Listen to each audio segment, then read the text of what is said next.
Hi, BookTube. It's Gina and Getty.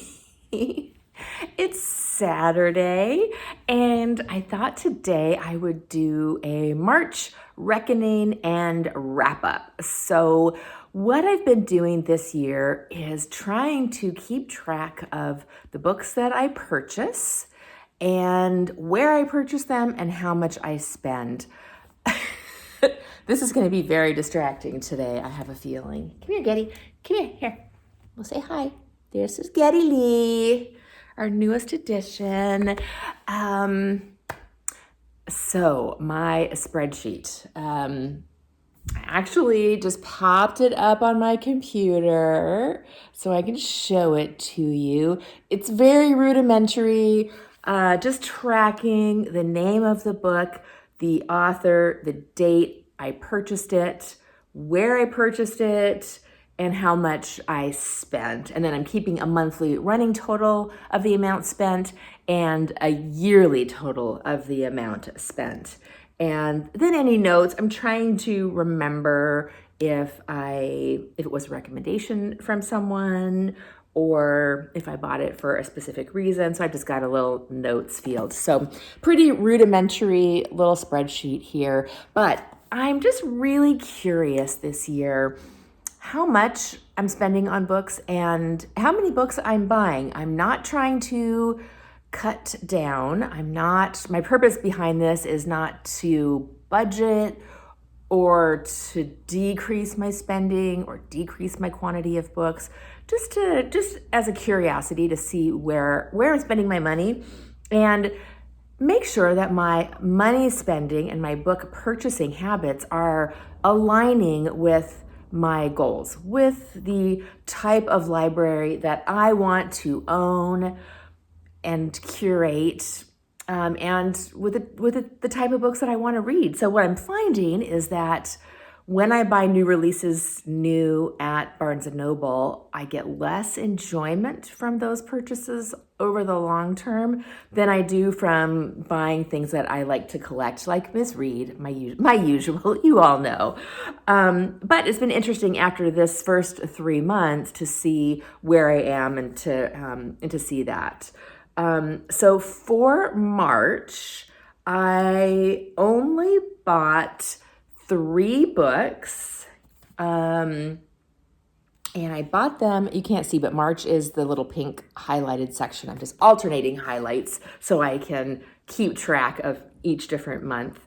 In March, I bought 3 books. I bought The Essential June Jordan, which was a recommendation from Kevy at Say Kevy. I bought Birthday Party and The Forever House by Veronica Henry, and all of these I bought from Thrift Books. I think that June Jordan was new, but it was on Thrift Books, so I'm not exactly sure where that one came from. I don't know if you've shopped on Thrift Books. They seem to be a broker, so I think that a lot of the people who sell on Thrift Books are not just individuals selling books, although that may be the case, but I think bookstores also use Thrift Books as a way to sell their books. But this was The Forever House by Veronica Henry, and I've already read this one. I loved it. It was very cozy, and I read this in April, so it's not really a March wrap up, but it was really sweet and cozy. I gave it 4 stars. It was missing 1 star just because it really had no bite to it. I like a little darkness with my cozy, and this was pure cozy, which was wonderful and I loved, but keeps it at a 4 star for me. So I bought 3 books in March. Interestingly though, just to compare, I bought 29 books in February, and primarily that was because I had done a book shopping excursion to my favorite bookstore, the Tacoma Book Center, and I found a ton of stuff, which I hauled and was just so happy to have. So it's really interesting for me to see what I'm buying, where I'm buying it. Only 3 books in March. So far, I've only bought 4 books in February, one of which was this beauty for Picture This, the readathon to celebrate children's picture books hosted by Shelley and Jack, whose channels, of course, I will link below. So that is my reckoning for March. I only bought 3 books. I only spent $43.93 on books. That was pretty low, but interesting. And I'm very happy with my March.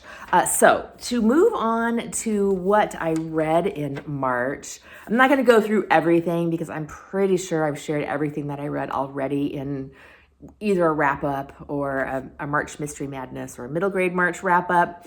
But last month, March is one of the most glorious months on BookTube for reading events. I only participated in 2. There are others I really would like to do, but I wanted to do middle grade March and March Mystery Madness this year. They're 2 of my favorite genres, and it was so much fun reading. So I really only read middle grade and mysteries in March. I read 11 books, and 3 of those were mysteries, and 8 of them were middle grade. And I love middle grade. They go quickly. I will, even though I've talked about all the books already, I'll go ahead and list them out below just so you can see what my 11 books were, but I'm not going to go over them all again. My highlights for the month were Matilda by Roald Dahl. 5-star, loved it. It was a reread for me. I've read it before, and it's just a wonderful, snarky, fun fantasy middle grade book. And then my 2 Agatha Christies. I read Nemesis and, well, actually first Caribbean Mystery and then Nemesis. They share some characters, and so those were really fun to read. And I should have grabbed them because I love the 2 little paperback versions that I have of these books. They're old 70s editions, and they're super duper cute. So those were my top 3. Those were my 3 5-star reads for March. Did I already say I read 8 middle grade and 3 mystery? Now, one of those middle grades was also a mystery. The Agatha Christie, Hercule Poirot as a child story, which was called The Body Under the Piano, and it was very sweet, a very cute take on young Aggie and young Hector. So those were super fun to read, and I actually think that is it for my wrap up. This is fairly short, only 8 minutes, and I don't really have anything else to talk about March. I do have a ton of other things to talk about, but I think I'm going to do that in separate videos. So I want to participate in May of the Moderns, which is a read-along hosted by Margaret Pinard, which is all about reading modern literature from the early 20th century, which I love. So I think I will do that in May. I am chugging away at some wonderful books this month in February, and I haven't really had a chance to do any Friday Reads wrap-ups, so I will definitely share those with you, one of which, of course, was this beauty that I loved. And I think that's it. I am going to enjoy my day today. I slept in late. I had some coffee in bed and I watched some videos. I think I'm going to do a little bit of reading and then maybe pop off to the thrift store and see if I can find any thrift store books and maybe housewares. I loved thrifting. Love thrifting. I love used books. I love used housewares. There's pretty much not anything I won't buy used. Don't be grossed out. I've bought used bathing suits. I washed them. They look brand new. I've bought used shoes. I've bought used clothes, used dishes. I love used sheets, used bedding. I figure if I sleep on hotel sheets, what's the difference if I buy them secondhand and wash them?